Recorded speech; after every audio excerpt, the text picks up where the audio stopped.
در په سپېڅلي نامه سلامونه ستړي مسئ تاسو شال ټلویزیون څخه د لنډو خبرونو لیدونکي زموږ قربانه مزلیفه کاکړ د یونما مشر د انجونو د نړیوالې ورځې په مناسبت په یو پیغام کې ویلي چې د طالبانو لخوا د انجونو پر زده کړو بندیز 1,100 ورځې تیریږي. روزا اوتون بایوا د دې خبرې په ټینګار سره چې افغان انجونې د هرې ورځې په تیریدو زیاتې ځورېږي وویل چې افغانستان د پرمختګ پر ځای شاته کیږي. اوتون بایوا په خپل پیغام کې یو ځل بیا له طالبانو وغوښتل چې پر انجونو لګول شوي بندیزونو له سره غور وکړي او اوسنۍ لاره بدله کړي. نوموړی له افغان انجونو او میرمنو سره هم ژمنه وکړه چې د دوی د حقوقونو د ترلاسه کولو لپاره به له هیڅ ډول هڅو ډډه ونه کړي. پخوانی ولسمشر حامد کرزي له راشد خان سره په کتنه کې د هیواد د کرکټ مشهور ستوري او د سپورت اتل راشد خان د کرکټ ملي لوبډلې لپاره د هغه د لاسته راوړنو او ویاړونو د قدردانۍ ترڅنګ د واده او د ګډ ژوند د پیل په مناسبت د زړه له کومې مبارکي وویل. د عامه روغتیا وزارت خبر ورکړی چې دا مهال په هیواد کې 1,500,000 کسان د سترګو پر بیلابیلو ناروغیو اخته دي. د یاد وزارت چارواکو د لید نړیوال ورځې په نمانځن غونډه کې دا څرګندونې کړې دي. د چارواکو په خبره هر کال په هیواد کې 25,000 کسانو د خپلې یوې سترګې لید له لاسه ورکوي. په فراه ولایت کې د کرنې او مالدارۍ ریاست وایي چې په روان کال کې په دغه ولایت کې پر 15,000 هکټاره ځمکه انار کرل شوي دي چې د تیر کال په پرتله یې په حاصلاتو کې د پام وړ زیاتوالی راغلی دی. د مسؤلینو په خبره له یادې ځمکې څخه به 18.5 ټنه حاصلات ترلاسه شي. د ایران د خراسان رضوي ولایت د بهرنۍ اتباعو او مهاجرینو د چارو رئیس وویل چې د روان کال په لومړۍ نیمایي کې 220,000 افغان مهاجرین د دوغارون بندر له لارې افغانستان ته لیږدول شوي دي. هغه زیاته کړه په ټوله ایران کې د غیر قانوني بهرنیانو پیژندنه او د روان کال تر پای پورې د هغوی هیواد ته استول د دغه هیواد د کورنۍ چارو د وزارت له مهمو پروګرامونو څخه دي.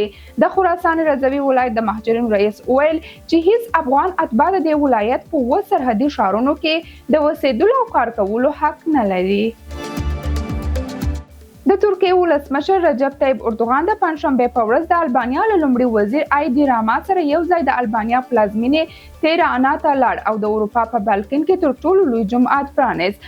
دغه جومات چې 1500 متر لوړوالی لري جوړول یې 9 کاله وخت ونیو او 40 میلیونه یورو لګښت پرې راغلی دی. دا لګښت د ترکیې دولتي مؤسسې دیانات لخوا ورکول شوی دی.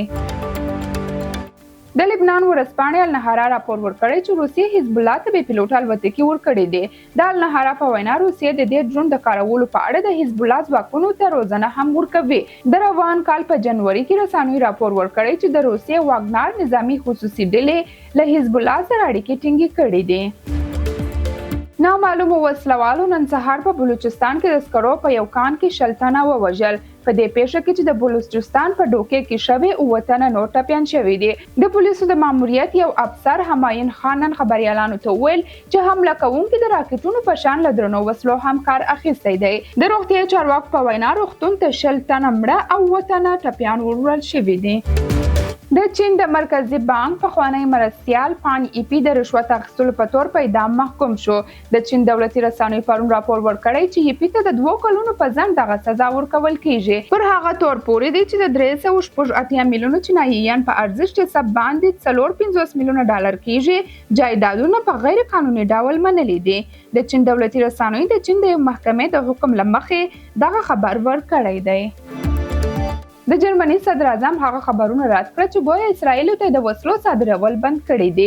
اولاف شولز د پنځشنبې په ورځ تایید کړ چې دفاعي وسلو نیوي بستې به ډېر ژر اسرائیل ته واستول شي. په همدې حال کې په جرمني کې د ایراني نژاد سیاستوالې زهرا واګین کنیشت اسرائیل ته د جرمني د وسلو پر صادرولو سخته نیوکه وکړه او ویل چې دا وسلې په غزه کې له جنگي جرمونو سره مرسته کوي.